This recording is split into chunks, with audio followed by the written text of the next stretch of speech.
Donc, on aborde maintenant le deuxième dossier de cette deuxième conférence de gynécologie obstétrique pour les DCEM3. Je l'avais intitulé « Une patiente de 65 ans consulte pour un nodule du sein droit ». Donc on passe directement à la question numéro 1 et je vous demandais, donc ça c'est une question de cours mais typique et absolument à savoir et maîtriser pour le CN, c'était quels sont les facteurs de risque de cancer du sein à rechercher chez une patiente qui consulte pour un nodule suspect au niveau du sein. D'abord vous demandez, pensez-y, la prédisposition familiale. Madame, est-ce que vous avez connaissance dans votre famille de mutations génétiques, les plus connues étant BRCA 1 ou 2, BRCA étant, je vous le dis, un acronyme pour Breast Cancer, BRCA, 1 ou 2. Vous lui demandez si jamais elle a un antécédent, elle, personnel de cancer, autre. Alors, ça peut être bien sûr, si elle a un antécédent de cancer du sein, elle sera plus à risque de faire un cancer du sein, mais je pense qu'elle vous le dira spontanément. Mais aussi sein, endomètre et côlon. Pensez-y, c'est un spectre. Vous recherchez tout ce qui peut orienter vers un terrain d'hyperœstrogénie. Donc, qu'est-ce qui peut orienter vers un terrain d'hyperœstrogénie? Donc, c'est à côté, c'est la puberté précoce. Donc, puberté précoce, c'est moins de 10 ans. C'est la ménopause tardive. Donc, la ménopause tardive, c'est plus de 55 ans. Vous lui demandez aussi si elle a allaité quand elle a eu des enfants, puisque l'absence d'allaitement est un facteur de risque.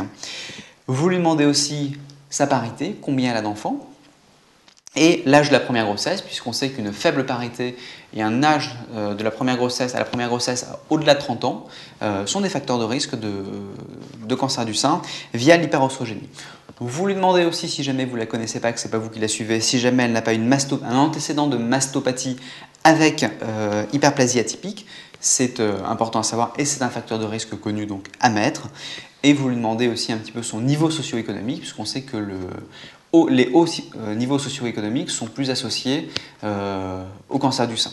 Donc, pensez-y. Question numéro 2.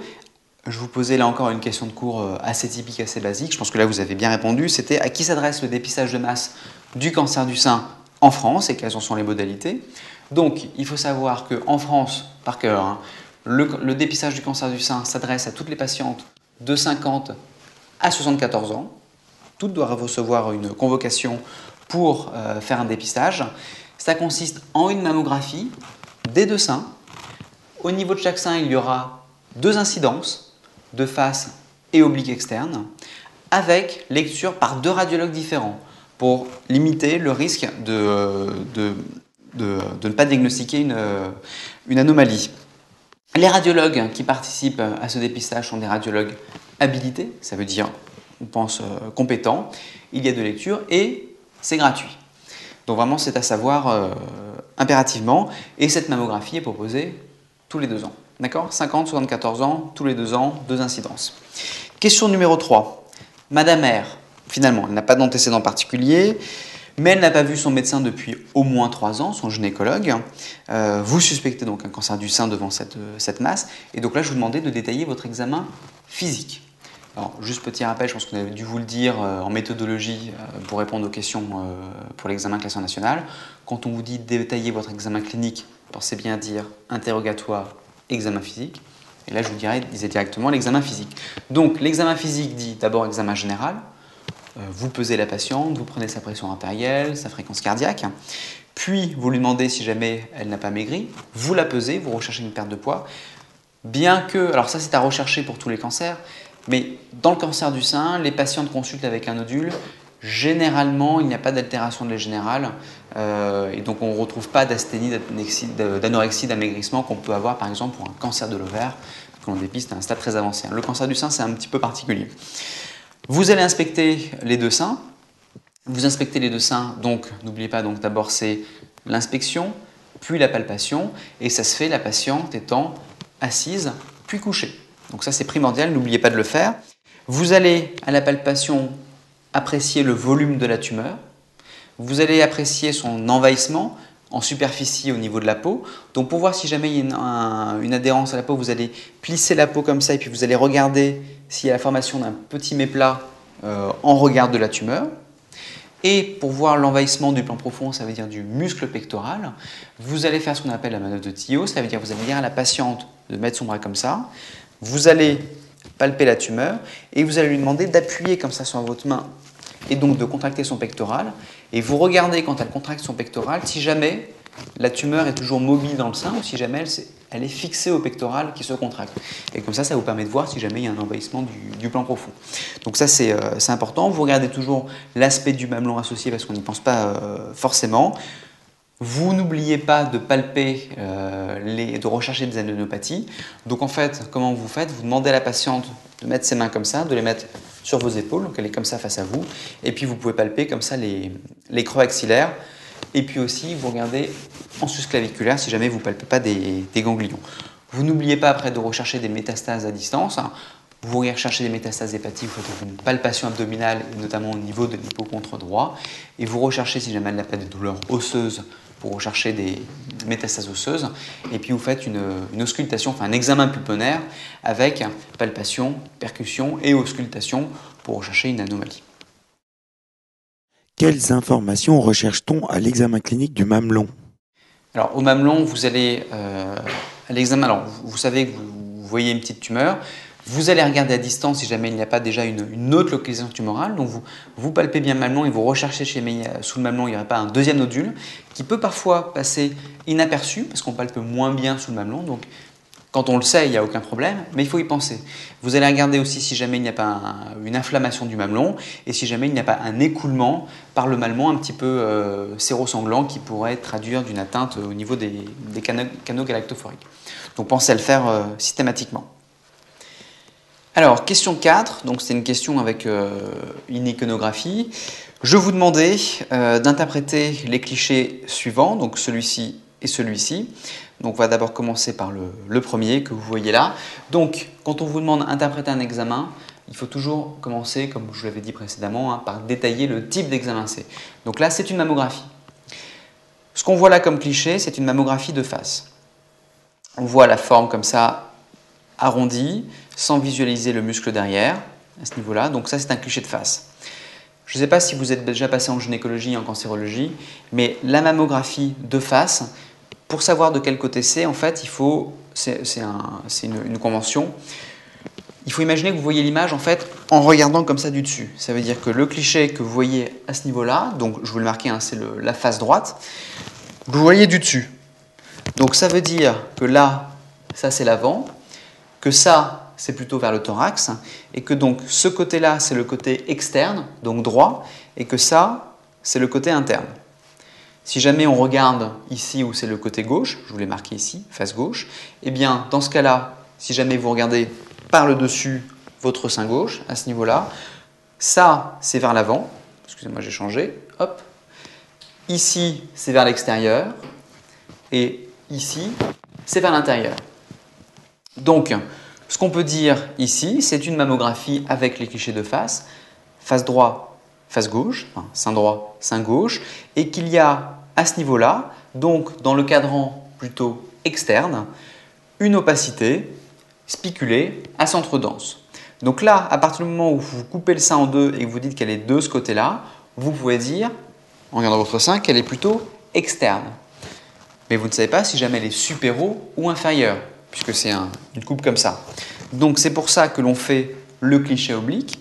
Donc là, vous voyez le cliché oblique du sein droit que je vous avais montré, du sein gauche que l'on voit ici. Et là, il faut imaginer que vous voyez votre sein à ce niveau-là, comme ça, de façon oblique. Donc ici, c'est le haut, et ici, c'est le bas. Ça, c'est l'avant vers le mamelon, et ici, on voit le muscle pectoral. Le cliché est de bonne qualité puisqu'on voit l'ensemble du sein jusqu'au sillon sous-mammaire. Et l'on voit la masse qui est ici, qu'on voit beaucoup mieux sur ce cliché-là que dans le précédent, qui est spiculée avec le centre dense. On peut donc dire, puisqu'elle se situe à ce niveau-là dans la partie supérieure de l'image, que c'est une tumeur supérieure. Donc en associant les deux, on sait que la tumeur est à l'extérieur, c'est ce qu'on voyait ici, puisqu'elle est de ce côté-là, et supérieure, c'est donc une opacité supéro-externe du sein droit suspecte. Alors, question suivante, question numéro 5. Je vous disais que le radiologue avait interprété cette image et l'avait classée BIRADS ou ACR 5. Je vous demandais quelles étaient vos conclusions et qu'est-ce que cela signifiait et aussi qu'est-ce que c'était que la classification BIRADS ou ACR et de la détailler. Je pense qu'elle est à savoir, cette classification. Il ne faut pas savoir qu'une image spiculée à bord, à centre dense, etc., c'est une image ACR3, ACR4 ou ACR5. Mais je pense qu'il faut savoir qu'est-ce que c'est qu'une image ACR1, 2, 3, 4 ou 5 et qu'est-ce qu'on en fait. Je pense qu'il y a des questions qui sont dans la base pour le dossier pour le CN. Donc, ACR5, c'est une indication à faire une biopsie pour prouver la notion de cancer. Alors, je vais vous détailler la classification. Beaucoup pensent que la classification ACR, ça va de 1 à 5. Alors, attention, c'est une erreur. Ça va de 0 à 6. D'accord ? Alors, quand je dis ACR, ACR, ça veut dire American College of Radiology. Et c'est l'American College of Radiology qui a proposé cette classification. Et pour le sein, elle s'appelle BIRADS. Par extension, il y a plein de gens qui disent, au lieu de BIRADS 1, 2, 3, 4, 5, ils disent ACR. Mais le vrai terme, c'est BIRADS. Donc ACR ou BIRADS, vous retenez que c'est la même chose. ACR 0, quand on vous répond ça, ça veut dire que le radiologue n'a pas pu conclure et que donc il faut poursuivre les investigations en faisant une échographie, en faisant une IRM. Il ne faut pas s'arrêter là. Donc ne soyez pas rassurés si jamais on vous dit ACR 0, ça peut tout à fait être un cancer, ça peut tout à fait être rien du tout, mais le radiologue ne sait pas. Donc à poursuivre. Ne jamais laisser tomber la patiente quand vous avez ACR 0. Il faut la revoir, la convoquer et faire d'autres investigations. ACR1, c'est l'examen est strictement normal. Ça veut dire qu'il n'y a aucune anomalie visualisée. L'examen d'imagerie est strictement normal et rassurant. ACR2, ça veut dire que le radiologue a vu quelque chose, mais ce qu'il voit, c'est bénin. Par exemple, un fibroadénome. Par exemple, un kyste bénin. Ça, c'est ACR2. Donc, ACR0, il faut poursuivre. ACR1, ACR2, c'est bénin. Vous rassurez la patiente. Quand on passe après au-dessus à ACR ou BIRADS 3, 4, 5 ou 6, là, on parle de cancer. ACR3, ça veut dire qu'il y a une image, le radiologue a vu une image, il y a un faible risque qu'elle soit cancéreuse. Ça veut dire moins de 3 ou moins de 5% de risque que ce soit un cancer. C'est ça ACR3. ACR4, ça veut dire, le radiologue voit une image ou plusieurs images, et il pense qu'il y a un risque de cancer intermédiaire, situé entre 5% et 95% de risque. Ça, c'est ACR4. Et ACR5, ça veut dire qu'il voit une image et qu'elle est très fortement suspecte. Et que devant ce type d'image, on sait que dans 95% des cas, c'est un cancer. Donc ça, c'est la ACR5. L'ACR6, c'est le radiologue voit une image, mais il voit une image qu'il connaît déjà, que l'on a déjà biopsiée, et on sait que c'est un cancer. Et donc il dit, voilà, je fais la mammographie d'une patiente qui a un cancer du sein, je vois l'image, on sait que ça correspond à un cancer, donc je la classe ACR6. C'est ça qu'il faut comprendre. Oui, mais que signifie BIRADS ? Alors, BIRADS, oui, alors c'est un acronyme anglais qui veut dire Breast, B-R-E-A-S-T, Imaging, Reporting and Data System. Voilà. Je pense que ça n'a aucun intérêt de savoir ça, mais bon, c'est une bonne question, au moins vous savez ce que c'est. Question 6. Je vous disais qu'on réalise une microbiopsie de cette lésion de ce nodule, qu'on récupère les résultats anatomopathologiques quelques jours plus tard et qu'on vous confirme que c'est bien un cancer. Malheureusement, c'est un carcinome canalaire infiltrant qui fait 1,5 cm. On ne palpe pas d'adénopathie. Et je vous demandais quel bilan d'extension vous réalisez. Le bilan d'extension que l'on fait classiquement dans tous les services, c'est une radiographie du thorax pour rechercher des métastases pulmonaires, c'est une échographie hépatique et pelvienne, une scintigraphie osseuse, métastases osseuses, et un bilan biologique hépatique. Ça, c'est le bilan minimal qui est réalisé par la plupart des équipes, les gens que je connaisse, et les grands services où j'ai pu avoir la chance de passer, ils font ce bilan d'extension minimale. Je vous le dis parce que si jamais il y a une question comme ça qui tombe à l'internat, je pense que c'est ce qu'il faut répondre, puisque les gens qui écrivent les dossiers sont les gens qui prescrivent ce genre d'examen. Je vous dis ça parce que les recommandations de l'HAS sont qu'aucun examen complémentaire n'est vraiment obligatoire pour des cancers invasifs au niveau du sein en l'absence de point d'appel clinique. Mais si j'étais vous, je marquerais quand même ça, et c'est ce que j'ai pu en conclure en discutant avec pas mal de professeurs de gynécologie. La microbiopsie peut-elle se faire au cabinet, à l'aveugle ou sous écho ? Alors c'est une bonne question. Je ne sais pas si vous avez vu des microbiopsies. Il y a plusieurs moyens de prouver, de faire un examen histologique, cytologique pour avoir une preuve anatomopathologique. Vous pouvez faire un examen cytologique, ça veut dire de cellules isolées, ou histologique, ça veut dire un tissu. L'examen cytologique, c'est-à-dire vous allez prélever quelques cellules, se fait avec une aiguille creuse que vous plantez dans le sein, et vous allez ramener quelques cellules que vous allez mettre sur une lame et que vous allez regarder au microscope. Peu de gens le font parce que c'est difficile sur juste un examen de cellules isolées d'affirmer le caractère tumoral cancéreux d'une lésion, parce que comme on n'a pas une structure, une architecture tissulaire, on ne peut pas prouver le franchissement de la membrane basale qui définit ce que c'est qu'un cancer. Donc c'est pour ça que la plupart des gens ne font pas de cytologie, mais ils font un examen à visée histologique, ça veut dire avoir du tissu, qui est une biopsie. La biopsie, quand vous avez un nodule, c'est-à-dire un nodule que vous palpez ou que vous voyez à l'échographie, il faut faire une microbiopsie. La microbiopsie, ça se fait avec un instrument qui correspond un peu à un gros stylo, avec un tube au bout de quelques millimètres d'épaisseur, que vous mettez, quand vous sentez le nodule de la patiente, vous mettez le stylo au regard, vous appuyez sur un bouton et en fait ça va clac clac, ça va prélever comme ça un fragment du nodule tumoral. Si jamais vous palpez la lésion, vous pouvez le faire au cabinet. C'est possible et vous envoyez les fragments au laboratoire d'anatomopathologie. Si jamais vous ne palpez pas la lésion mais qu'elle est visible à l'imagerie, donc généralement à l'échographie, et bien dans ce cas-là, ça se fait sous contrôle échographique. Si jamais elle est un petit peu profonde, on peut faire une anesthésie bien sûr locale pour ne pas trop gêner la patiente, mais ce n'est pas forcément obligatoire en fonction de la localisation de la tumeur. Mais ne pas hésiter à le faire si jamais vous pensez que ça va être douloureux. Question numéro 7, on propose à la patiente un traitement conservateur, ça veut dire une tumorectomie, c'est-à-dire qu'on va laisser le sein en place, on va juste retirer la tumeur, tumorectomie, et elle vous demande des renseignements sur la procédure du ganglion sentinelle, et je vous demandais d'en expliquer le principe. Donc cette question elle est vraiment très très importante parce que c'est vraiment la procédure du ganglion sentinelle qui a révolutionné la prise en charge chirurgicale au niveau axillaire des cancers du sein. Vous savez que quand on prend en charge un cancer du sein, on fait une chirurgie de la tumeur et on retire les ganglions.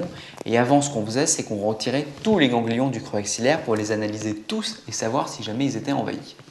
Mais ce qu'il y a, c'est que la plupart des patientes que l'on opérait, eh bien, aucun ganglion n'était envahi. Ce qui veut dire qu'on opérait la plupart des patientes pour rien, avec toutes les comorbidités qui peuvent être liées au curage axillaire, de risques de lésions nerveuses, vasculaires, de lymphœdème, de gros bras, qui peuvent être des choses qui sont très handicapantes pour la suite. Donc on a mis en place la procédure du ganglion sentinelle, qui va consister à injecter un produit au niveau du mamelon. On va injecter la veille de l'intervention un produit radioactif qui va migrer en fait dans le système lymphatique qui draine le sein et se faire capter par les macrophages qui sont dans le premier ganglion qui draine le sein. Et ces produits réactifs vont rester dans le premier ganglion et ne vont pas diffuser au-delà. Le jour de l'intervention, donc c'est le lendemain du jour où on a fait l'injection de produits réactifs, quand la patiente est sur la table d'opération au bloc opératoire, on va lui injecter un produit bleu au niveau du mamelon qui va diffuser, qui va suivre les mêmes trajets qu'avait suivi le produit radioactif la veille et qui va comme ça arriver au niveau du premier ganglion. Mais ce produit bleu, en fait, il ne va pas s'arrêter au niveau du premier ganglion, il va continuer à diffuser. C'est pour ça qu'il faut le faire le jour même et pas la veille, parce que si jamais on le fait la veille, eh bien tout le produit va diffuser et tous les ganglions seront bleus. C'est pour ça qu'on fait ça. Le technétium, on le fait la veille, pour question d'organisation, parce que c'est très difficile de le faire le jour même. Et le bleu, on le fait pendant que la patiente dort, pendant que la patiente est intubée. Pourquoi est-ce qu'on le fait une fois qu'elle est intubée? C'est parce qu'il y a 1% d'allergie, de choc anaphylactique au bleu. Voilà, ça existe. Et donc, il vaut mieux que la patiente fasse son choc si jamais elle le fait, alors qu'elle est intubée, endormie, on peut plus facilement réagir et la prendre en charge. Ce qui se passe donc, c'est que les produits radioactifs et le produit bleu vont arriver au niveau du premier ganglion. Ce qu'on va faire, c'est qu'on va faire une petite incision à ce niveau-là, au niveau du creux axillaire. Et en disséquant, on va regarder quel est le ganglion bleu, quel est le ganglion qui est bleu au niveau du creux axillaire. Et avec une petite sonde qui détecte les produits radioactifs, on va aussi regarder quels sont les ganglions qui sont radioactifs. On cumule le bleu et le produit radioactif pour être sûr de trouver au moins un ganglion. Parce que parfois on ne voit pas de bleu, Parfois, on ne voit pas de produit radioactif parce que ça n'a pas diffusé. Et donc, en associant les deux, on est sûr de trouver au moins un ganglion qui soit au moins bleu ou au moins radioactif. Et donc, on prélève. Généralement, on a 1, 2 ou 3 ganglions. On les prélève. On laisse tous les restes, tous les autres ganglions. Et on les envoie en examen extemporané pendant qu'on fait la tumorectomie. Pendant ce temps, l'anapathe, lui, ce qu'il fait, c'est qu'il analyse les ganglions. Il regarde et il nous dit envahi ou pas. Si jamais l'anapathe vous dit le ganglion n'est pas envahi, eh bien, il n'y a aucune indication à faire le curage axillaire, puisqu'on sait que si jamais le premier ganglion n'est pas envahi, eh bien, tous les autres ne le sont pas non plus. Mais si jamais l'anapathe vous dit, ben voilà, ganglion envahi, ben dans ce cas-là, vous êtes obligé de faire le curage axillaire c'est une valeur pronostique en fait, pour regarder combien de ganglions seront envahis sur le nombre prélevé, et c'est ce qui définira en fait les modalités du traitement adjuvant par la suite. Donc c'est ça l'intérêt de la procédure du ganglion sentinelle. Pour ceux qui sont passés au bloc, qui ne sont pas passés au bloc opératoire, qui ne savent pas trop comment c'est un creux axillaire. Quand on ouvre le creux axillaire, en fait, les ganglions, on ne les voit pas forcément parce que c'est du gras, et puis on n'arrive pas très bien à distinguer les ganglions des lobules graisseux, et surtout les ganglions, ils ne sont pas dans l'ordre, les uns après les autres. Donc quand on ouvre un creux axillaire et qu'on n'a pas injecté de bleu ou de produit radioactif, on ne peut pas savoir quel est le premier ganglion de la chaîne, parce qu'on ne sait pas lequel prélever, parce qu'on a plusieurs, en fait, ça fait un labyrinthe. C'est pour ça qu'on est obligé d'injecter un produit qui va suivre et qui va nous dire, voilà, c'est le premier. Alors, je vous l'ai marqué dans la correction en premier, il fallait commencer par ça, j'ai oublié de vous le dire. Bien sûr, les indications de procédure du ganglion sentinelle, c'est pour les patientes pour qui on pense qu'il n'y aura pas d'envahissement de creux axillaire. Ça veut dire que c'est pour les patients dont la tumeur fait moins de 3 cm, sur les dernières recommandations, et pour qui on ne palpe pas d'adénopathie suspecte. Parce que si jamais vous palpez une adénopathie suspecte, alors certes, ça peut être une adénopathie inflammatoire, par exemple, la patiente s'est blessée et puis elle a un ganglion. Mais quand on a un ganglion inflammatoire, il peut perturber en fait le réseau lymphatique, et en fait votre technique ne sera plus efficace parce qu'en fait quand vous allez injecter le bleu, le produit radioactif, il va prendre un autre chemin et donc vous ne pourrez pas prélever le premier ganglion de la chaîne, celui qui correspond au premier relais qui draine les tumeurs. Donc c'est pour ça que si jamais vous avez un gros ganglion suspect, la procédure ne marchera pas, et donc c'est pour ça qu'il faudra faire le curage axillaire. Alors question 8, donc c'était une question avec iconographie. Donc je vous présentais une lymphoscintigraphie axillaire, donc dans le cadre de la procédure du ganglion sentinelle, et je vous demandais un petit peu de l'interpréter. Je vous l'ai mis parce que je pense que vous n'avez pas dû en voir souvent. Et c'était pour que vous compreniez bien un point important du ganglion, la procédure du ganglion sentinelle. Alors, qu'est-ce qu'on voit? Ça, c'est la patiente qui est de face, qu'on voit ici. Donc là, c'est son côté droit, et ça, c'est son côté gauche. Ça, c'est la région de l'aréole droite où on a injecté le produit radioactif. Donc c'est pour ça qu'on a mis un cache, parce qu'en fait, ça va énormément fixer, et ça, c'est normal. Et puis, qu'est-ce qu'on voit à ce niveau-là, au niveau de la région axillaire droite? Eh bien, on voit qu'il y a une hyperfixation à ce niveau-là. Alors, est-ce que ça veut dire que c'est un gros ganglion? Est-ce que c'est plusieurs ganglions à coller? Bon, ça, on ne sait pas. Et je vous demandais quelle en était la signification. La signification, ça ne veut pas du tout dire que la patiente a des ganglions qui sont envahis, qui sont malades. Ça veut juste dire que la technique a marché et que le produit radioactif qu'on a injecté à ce niveau-là a migré tout le long et a été capté par les macrophages qui sont au niveau des premiers ganglions, au niveau du creux axillaire. C'est ça qu'il fallait comprendre. Et donc ça veut dire que quand le chirurgien, quand on va opérer la patiente, eh bien, il y a de fortes chances que l'on arrive à trouver au moins, grâce à notre petit capteur de radioactivité, ceux ou ces ganglions et qu'on pourra les prélever. Ça ne veut pas dire que la patiente a des ganglions qui sont malades. Si moi, on m'injecte du produit radioactif à ce niveau-là, eh bien moi aussi j'aurai la même image, puisque le produit radioactif va diffuser et va se retrouver cafeté au niveau du premier relais ganglionnaire. Une petite remarque, on voit que ici le région de l'aréole est un petit peu plus externe que le creux axillaire. C'est lié en fait que on a injecté au niveau du mamelon et que le mamelon s'est un petit peu décalé. Si jamais la patiente a laissé un petit peu volumineux comme ça vers l'extérieur, et donc se retrouve là par rapport au creux axillaire qui lui reste à ce niveau-là.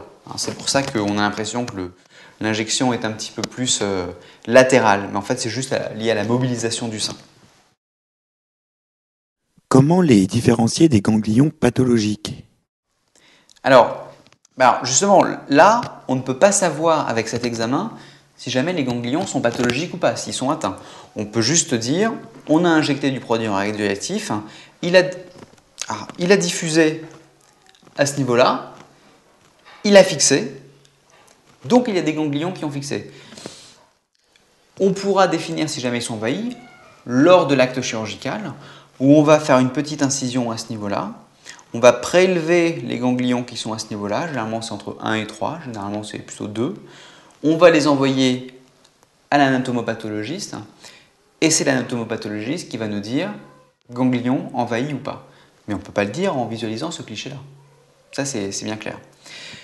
Il faut prévenir aussi les patientes que l'examen extemporané, en extemporané que va faire l'anatomopathologiste le jour de l'intervention, c'est un examen rapide, ça veut dire que l'anatopathe va couper le ganglion en deux et va regarder si jamais il voit des cellules anormales, mais qu'il y aura un complément d'examen qui va mettre 15 jours à se faire avant d'avoir les résultats.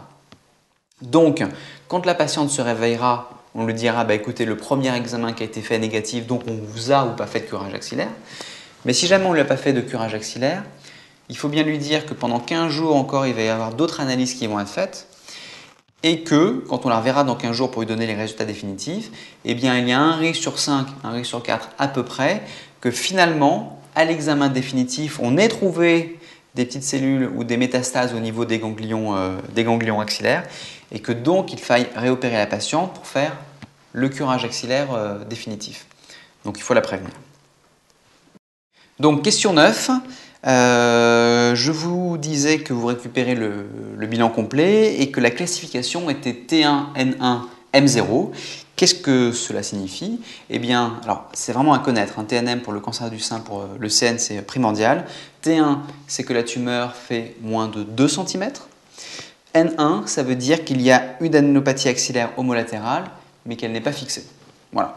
M0, ça vous savez, c'est pas de métastase. Bon, c'est une question assez facile. Question numéro 10. Je vous détaillais un petit peu l'examen Anapath définitif, qui était les marges de résection sont saines. Tant mieux, sinon il aurait fallu la reprendre. C'est donc un carcinome canalaire infiltrant de 1,5 cm. Scarf-Bloom-Richardson 2, avec des récepteurs oestrogènes et récepteurs progestérone qui sont positifs, c'est-à-dire récepteurs hormonaux positifs. HER positif. Quelles sont les grandes lignes du traitement? Adjuvant. Adjuvant, ça veut dire après la chirurgie. Bon, alors, comme pour tout cancer, il y a des mots-clés que vous devez marquer dans votre réponse. L'annonce du diagnostic est faite par le médecin référent. Toutes les décisions seront prises en réunion de concertation pluridisciplinaire. Il y a un soutien psychologique, une prise en charge à 100%. Donc ça, c'est commun pour tous les cancers. Pour le cancer du sein, à partir du moment où vous avez fait un traitement conservateur, ça veut dire que vous avez fait une tumorectomie, pour éviter le risque de récidive locale, eh bien, vous devez faire une radiothérapie au niveau du sein traité. C'est important, pas forcément qu'on fasse une mastectomie, mais ayez réflexe, quand vous faites une tumorectomie pour un cancer du sein, il faut qu'il y ait une radiothérapie du lit tumoral. Elle aura de la chimiothérapie, elle aura de l'hormonothérapie et elle aura de l'immunothérapie. Pourquoi réaliser de la chimiothérapie chez cette patiente? Et qu'est-ce que l'immunothérapie? Alors, c'est une bonne question et il faut comprendre ça parce que le traitement du cancer du sein, du moins les grandes lignes, doivent être connues pour le CEN. Alors, je vais vous faire un petit schéma pour essayer de récapituler un petit peu tout ce qui peut être une indication de traitement de chimiothérapie du cancer du sein. La chose la plus importante, c'est le facteur pronostic majeur, c'est le statut ganglionnaire. Donc, si jamais une patiente a un envahissement ganglionnaire que vous avez diagnostiqué grâce au curage axillaire, vous dites qu'elle est N+. Et si jamais la patiente est N+, dans ce cas-là, N+, elle a de la chimio. Si jamais elle est N-, vous allez vous poser une autre question. Vous allez regarder la taille de la tumeur. Si jamais la taille de la tumeur fait plus de 2 cm, elle aura de la chimiothérapie. Si jamais elle fait moins de 2 cm,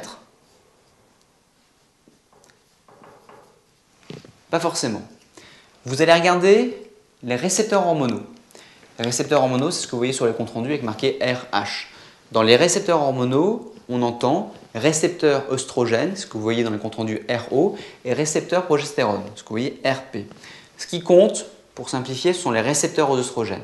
Ça veut dire que si jamais vous voyez une patiente RO plus, RP plus, bon, elle est récepteur hormonaux positifs. Si jamais vous voyez RO plus, RP moins, vous considérez qu'elle a des récepteurs hormonaux positifs. Il est très rare d'avoir un récepteur oestrogène négatif et récepteur progestérone positif.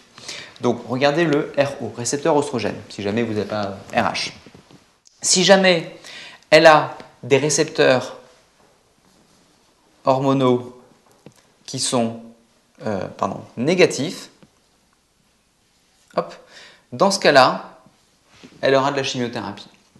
Si jamais elle a des récepteurs hormonaux qui sont positifs, alors elle aura un traitement, une hormonothérapie, et elle aura peut-être de la chimio ou peut-être pas. Ça va dépendre d'autres choses. Ça va dépendre du score, en fait, histopronostique qu'on appelle le score SBR, Scarf, Bloom and Richardson, SBR. Si jamais vous avez un SBR 3, dans ce cas-là, elle aura de la chimiothérapie. Si jamais le SBR est égal à 1, il n'y aura pas de chimiothérapie. Si jamais le score SBR est à 2, vous allez regarder ce qui s'appelle le Ki67, qui est un marqueur de l'index mitotique. Et si jamais, donc là vous regardez le Ki67, si jamais il est au-delà de 15%, dans ce cas-là, vous ferez de la chimiothérapie, sinon, pas besoin. Donc voilà, c'est comme ça qu'il faut raisonner. Vous regardez d'abord si la patiente a les ganglions qui sont envahis. Si jamais ils sont envahis, elle aura de la chimiothérapie. Si jamais ils ne sont pas envahis, pas forcément. Après, vous regardez la taille de la tumeur. Si elle fait plus de 2 cm, elle aura de la chimiothérapie. Si jamais elle fait moins de 2 cm, pas forcément. Vous regardez les récepteurs hormonaux. Si jamais les récepteurs hormonaux sont négatifs, elle aura de la chimiothérapie. Si jamais ils sont positifs, pas forcément. Mais en tout cas, elle aura de l'hormonothérapie. Vous regardez après le score SBR, Scarf, Bloom et Richardson. Si jamais il est égal à 3, elle aura de la chimiothérapie. S'il est égal à 1, elle n'en aura pas. Et si jamais il est égal à 2, vous regardez pour trancher le Ki67. Si jamais il a plus de 15%, 15% c'est les recommandations globales. Il y a des services qui prennent 20% comme limite, mais bon, 15% c'est ce qu'il y a dans la plupart des cas. Au-delà de 15%, chimiothérapie. En dessous, pas de chimiothérapie. Après, il y a deux facteurs pronostiques qui sont indépendants. C'est l'âge, tout d'abord, puisque vous savez que si jamais il y a une patiente qui a un cancer du sein, que vous la traitez, elle a un risque de refaire un cancer du sein ultérieurement. Plus la patiente est jeune, au moment où elle a un risque de cancer du sein, plus son risque cumulé de faire au cours de sa vie un nouveau cancer du sein est élevé. C'est normal. Plus elle vit longtemps, plus elle a un risque de faire un cancer du sein. C'est pour ça que les patientes qui ont moins de 35 ans, âge, vous retenez 35 ans, les patientes qui ont moins de 35 ans auront une chimiothérapie pour un cancer invasif du sein. Plus de 35 ans, pas forcément, ça dépend des autres critères. Et il y a autre chose, c'est le statut HER. Les patientes qui ont un statut HER positif, c'est un facteur de mauvais pronostic en soi. Et c'est pour ça qu'elles auront un traitement par Herceptine, trastuzumab, qui est un anticorps monoclonal, associé à de la chimiothérapie. Donc, vous avez ces facteurs pronostiques-ci, et ceux-là qui sont indépendants, l'âge qui permettra de calculer un risque cumulé, et le statut HER. Voilà, donc c'est ça qu'il faut savoir. Vous me posiez la question de qu'est-ce qu'était l'immunothérapie. L'immunothérapie, c'est quand on utilise un traitement avec des anticorps pour traiter, et c'est ce que j'entendais avec le trastuzumab, qui est l'Herceptin, que l'on va utiliser. Et donc là, je vous disais que la patiente aurait de la chimiothérapie, et je pense que maintenant vous avez compris en regardant l'énoncé, elle aura de la chimiothérapie parce qu'elle était HER positif. C'est un facteur de risque indépendant en soi, et donc elle aura certes le traitement par Herceptin, mais aussi la chimiothérapie associée.